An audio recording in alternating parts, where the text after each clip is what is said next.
Hello, good morning, everybody. Yes, we go on. So, the main points that have been discussed so far by Mr. Zakaria and Sir Madani are some learning theories and also some types of learning. Okay? But the main question is, are all people the same in terms of learning? Do they learn in the same way or no? Okay? Yes? Of course. Yes, people are different. Okay? And this is one of the main questions that is researchers try to answer in the field of language aptitude. So the main questions that arise in this field are, okay, so it's language aptitude, in fact, is one of the controversial issues in second language acquisition research. The main questions that researchers arise in this domain are, do certain people have a knack or a talent for learning foreign languages? Okay, so is there a special faculty or special skill that people are endowed with, which enable them to learn a foreign language? If so, is this ability innate or environmentally nurtured? Okay, so are people born with this ability, or is something that people can develop? Okay. Yes, the following question is this ability measurable? Is it something that we can measure or no? And if it's measurable, okay, is it predictive of success in learning a foreign language? Okay, so if we say that this ability is measurable, okay, we can test it. Okay, is it predictive? Does it predict our success or failure in learning a certain foreign language? Fine? So these are the main questions in this field of language aptitude. Well, so let's have a look at the historical progression of research in this field of study, which started, in fact, in the middle of 20th century with the Carroll's Modern Language Aptitude Test. Okay, so this is a test that intends to measure people's language aptitude. Okay, and the test takers perform tasks like learning numbers, discriminating sounds, detecting spelling clues and grammatical patterns, and memorizing word meanings. Okay, so this is one of the tests, okay, that tries to measure people's ability to learn a certain language. And the test tasks are mainly this, okay, learning numbers, discriminating sounds, detecting spelling, and so on. Okay, so learners can be said that they will be able to learn a certain language as far as they perform well in such tasks. So as you can see here, the tasks are quite limited. They are related to learning, memorizing numbers, and doing some linguistic exercises. So, emulate was considered to be independent of any language. Okay, the fact is that the language in which learners or prospective learners, okay, are tested is it may be the mother tongue, okay, or it may be a certain constructed language, okay, a hypothetical language, something that, a language that is constructed for the purpose of testing, okay, to guarantee that the language or the results are reliable, okay. So the objective is that it's predictive of success in learning foreign language. So this test and others have been widely adopted for a certain time by language teachers and administrators. Okay, so this is how testing in this field of study started. Okay, so this is traditional test, if you want. Then eventually, however, okay, such tests have been criticized for many reasons. Okay, one of the main reasons, okay, is that they are not valid. Okay, because such tests don't test what they are intended to test. Okay, because what is intended to test here is the language aptitude. But if you remember, okay, in the test task, what do we have? We have just the ability to memorize some numbers, the ability to deal with some linguistic tasks. So they measure the general intelligence or academic ability. Okay? They don't measure the language aptitude itself. That's why they are not valid.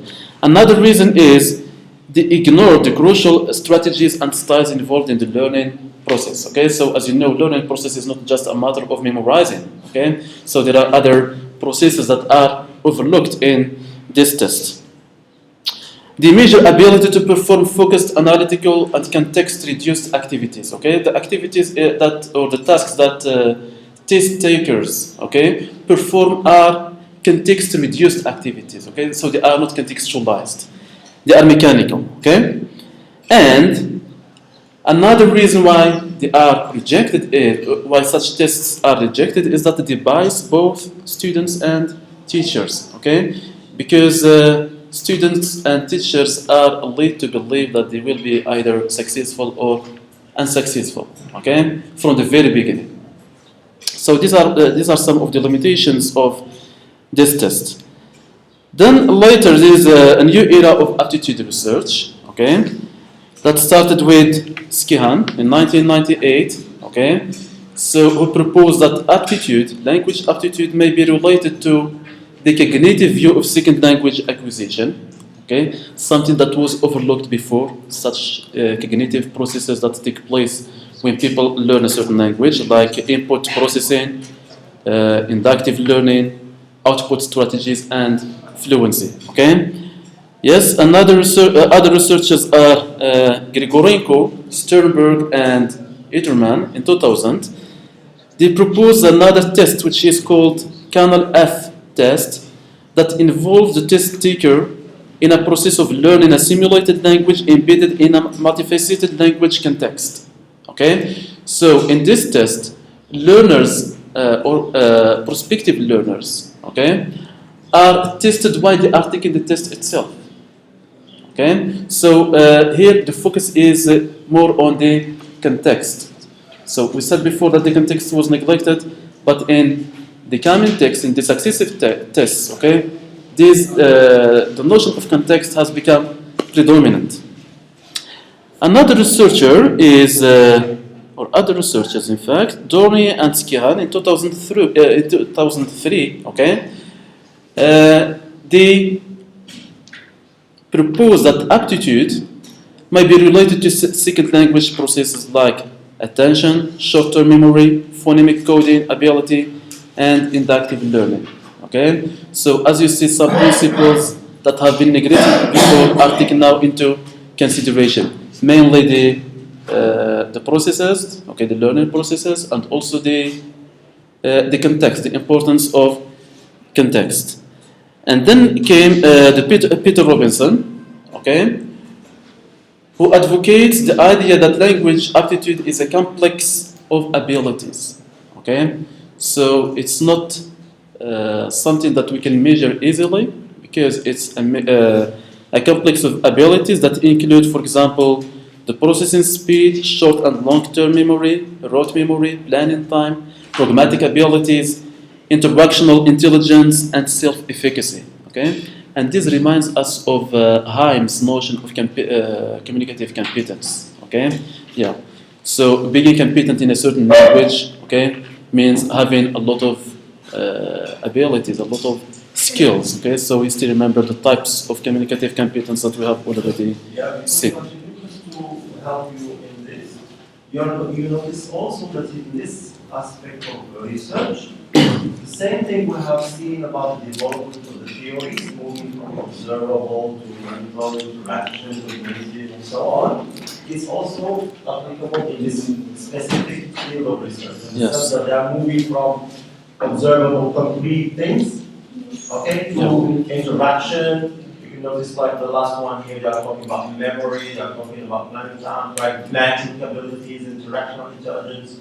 The first one there, input processing, inductive learning, output strategies. Okay, so they are moving, following the same historical development of the theories that we have seen before. Yeah. Well, so today the search in this field of study is directed towards studying the learner's characteristics. Okay, and one of the questions related to the learner's characteristics is intelligence. So language aptitude and intelligence are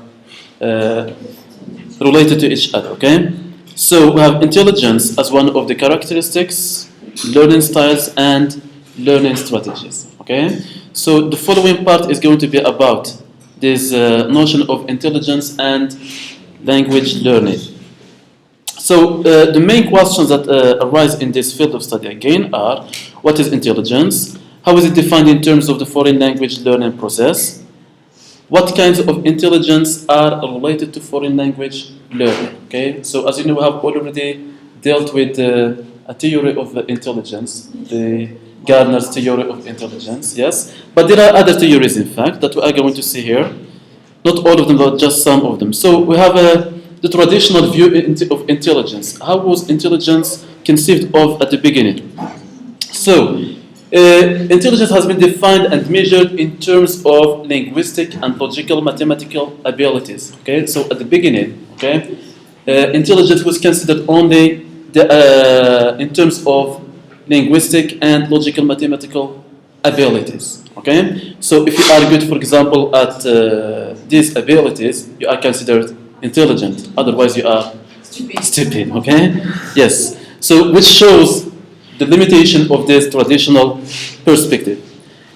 And the IQ or the intelligence quotient, okay, tests were mainly based on these two types of intelligence. Okay, so high IQ. Okay, are you familiar with this? Yes. Okay, so high IQ was believed to determine success in education and life in general. So it's not just a matter of education, but it determines also your success in life in general. Okay, yes. Let me recapitulate. So if you remember, your course in educational psychology that we use and also in the e-learning platform of the university. And the very beginning, the guy is talking about tests. These IQ tests. Yes. Go back to those videos and those area development. You are going to see how this developed. Well, so the idea here is that IQ tests were at the beginning based on these two types of intelligence. Yeah, so the implication, so what does this, what's the relation between this and language, second language learning? Okay, the implication is that if you could just remember everything you were ever taught or heard, you will be a successful language learner. Okay, is that the case? Is it just a matter of just memorizing? Of course no. Okay, yes. However, the IQ scores fail to predict the success of second language learners because it was found that there were some learners with different IQ scores. Okay, so either low or high. Okay, but they perform well in learning second language. So although they are different in terms of their scores, they perform well in learning a foreign language, which means that such tests are not reliable. Okay, yes. Well, something is missing here. Well, yeah, what is missing here is just the title. Okay, so this is a Gardner's theory of intelligence. So, which it suggests that there are a number of distinct forms of intelligence that each individual possesses in different degrees. Okay, so this is something that we have already seen. So I'm talking here about Gardner. Therefore, so these are some of the arguments of Gardner's theory. Okay, so therefore, a single number or a score on an IQ test, okay, that was based on linguistic and mathematical intelligence cannot adequately represent the complex and diverse capabilities of a human being. Okay, is the point clear here? Okay, so one score cannot give us a clear image of other abilities. Gardner has identified 8 types of intelligence, the ones that you already know. Okay, we have linguistic, logical, mathematical, musical, spatial, bodily, aesthetic, naturalist, interpersonal, and intrapersonal. Okay, so maybe I don't need to go into details. Okay, yes. So what's the implication of this to second language learning? Okay, so Gardner in fact has attached some attributes, okay, to the notion of intelligence, which could be crucial to second language success. Okay, so as you know, there are some types of intelligences, okay, that are important in learning a second language. These are some examples. Okay, for example, the musical intelligence can explain why certain people do well in perceiving and producing the intonation patterns of a language. Okay, the bodily aesthetic intelligence is related to the learning of the phonology of a language. Some people find it easy to articulate the utterances or sounds of a certain language better than the others, so, which means that these people, we can say that they have this bodily anesthetic intelligence. And interpersonal intelligence, as you know, is related to the interpersonal communication. Yes. Bodily anesthetic phonology. It's not. It's, I think it's linguistic one here. Phonology of language. Well, but when we talk about phonology, we also talk about the articulation, and the articulation involves the movement of articulators. Okay. Yes. Yeah. So something that we have seen in speech production. Okay. Well,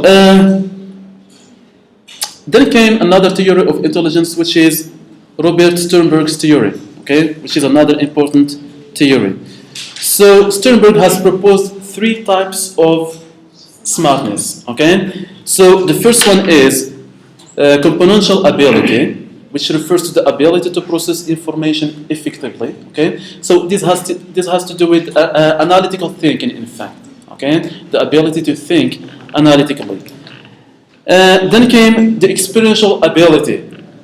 It means to be creative in dealing with and handling novel situations. Okay, the learner's ability to perform well in different situations. Okay, and then we have the contextual ability, between brackets, street smartness. Okay, so it refers to the ability to adapt to and manipulate one's environment. Okay, how to communicate with others, how to act in different situations, institutions, and contexts. Okay, so as you can see here, Sternberg's theory is quite more general. Okay, and as you are going to see here, so in his test, he is concerned with measuring, okay, real life problem solving, common sense, and other practical tasks related to success in the real world. Okay, so in another word, Sternberg has adopted a kind of holistic approach to studying this notion of intelligence. Okay, unlike Gardner, okay, who has talked about specific intelligences. Okay, so here the focus is on what? On measuring the learner's ability to perform well in real life problem situations. Okay, yes. So Sternberg doesn't focus on specific components of intelligence, okay? Because he is far more concerned with helping people develop components of intelligence that will help them to perform well in whatever they choose to do, not just education, but in their life in general, okay? Yes, the implication here is that the experiential and contextual abilities clarify more the components of the knack or the talent that some people have for quick and efficient learning acquisition. Then came another theory, which is Daniel Goleman's emotional intelligence. And this is another type of intelligence, okay? Emotional intelligence. So the emotional intelligence, okay, concept argues that IQ or conventional intelligence is too narrow, okay? It doesn't take into consideration a lot of important processes. And one of other arguments, there are wider areas of emotional intelligence, namely behavioral and character elements, that dictate and enable how successful we are. Okay? In fact, this emotional intelligence means the learner's ability to perceive his emotions, okay, control them in different situations, okay, and to control them in a way that helps our thought. Okay, for example, the ability to control fear, the ability to control anger, as we have seen here, the management of some core emotions like anger, fear, enjoyment, love, disgust, shame. Okay, so the more we are, the better we are in managing such emotions. Okay, the more efficient we are in controlling our cognitive processes. Okay. Yes. So an example here is there are people who are academically brilliant and yet are socially and interpersonally inept. Okay? So being good at education or at studies doesn't mean that you are good at socially, for example. Okay? Yes. A number of figures that made committed suicide understanding way. Yeah, You are believers again. People who've never been to school, like of course. fine and then finish. Yeah. Yes. And we can also cite some examples just from the region here of Sus, okay? So a lot of successful businessmen here Yeah. are illiterate, okay? Yes. They have never been to school. Yeah. The implication here is that the EQ, or the emotional quotient, okay, may be far important than any other factor in accounting for second language success, because it provides a new way to understand and assess people's behaviors, management styles, attitudes, interpersonal skills, and potential. Okay? Yes. Well, so as you see, or as you already know, okay, so all these learning theories form a kind of theoretical foundation for the teaching methods. Okay, so whenever we want to study a certain method, we usually start with the theory of language, the theory of learning, which are the underlying theories of that method. So the implication of this theories in this domain of teaching methods, let's see, for example, two main methods. Let's compare between the two. We have audiolingual method, okay? Some of the principles of this method are this. So it's based on behaviorism and structuralism. Behaviorism as a learning theory and structuralism as a theory of language, okay? Yes. Other principles, learning is a habit formation, okay? So as the behaviorists claim, there is also a tendency to manipulate language and disregard content. More focus is on the form rather than the meaning of a language. The activities that are predominant in audiolingual method are dialogues, drills, mimicry or imitation, repetition, and memorization. Okay. For community language learning, some principles are this. It's based on Rogers' humanistic theory. Okay, so as we have seen with Zakaria, Carl Rogers advocates the view that not only cognitive processes which are important, but also the affective factors. Okay, so it conceived this idea of the whole person. The language is a social process. This is the assumption that this method is based on. Language is a social process. People learn through interaction. Okay. Other principles, learning involves the whole person. Learning is both cognitive and affective, as we have seen. There is also a tendency to develop learners' communicative competence, okay, not the linguistic competence.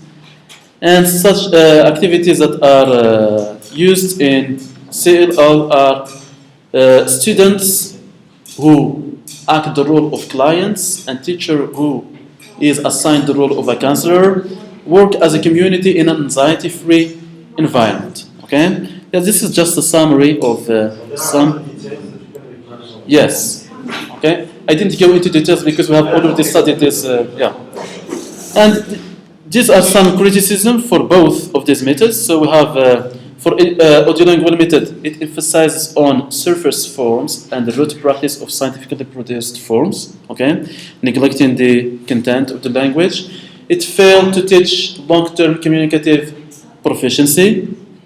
Language is not really acquired through a process of habit formation, okay? And so on and so forth, okay? So these are just some examples of this criticism. For the other method, we have too much reliance on inductive learning, especially at initial stages, okay? This is one of the drawbacks of community language learning because it relies on inductive learning, okay? And learners may be lost, okay? And may feel confused when, especially at initial stages. Yeah, just a typing mistake, yes. Yeah, community language learning, yes. CLR, yeah. Translation is an intricate and complex process. So, because community language learning relies much more on translation, okay? And it's something which is difficult for the teacher because translation is something which is difficult, especially in relation to culture, okay? There are some cultural aspects that are difficult to translate, and so on. The conclusion. The learning principles introduced throughout this presentation should be thought of as complementary. Okay, so we shouldn't think of them as mutually exclusive. Okay, so because each theory or each principle responds or gives us some answer to certain learning problems. For example, some aspects of language learning may call upon a conditional process. So we can explain some aspects of learning through the conditioning process. Other aspects require meaningful cognitive process, okay? And others depend upon interacting freely in a secure learning environment. Still others are related to one's total intellectual structure, okay? Which means that there is no theory works for every context of second language learning, and eclecticism is decay. Yes. So we go back to eclecticism. Yeah. That's all? Yes. Thank you very much. It was very good presentation. We have just 2 or 3 questions. Very quickly, one question.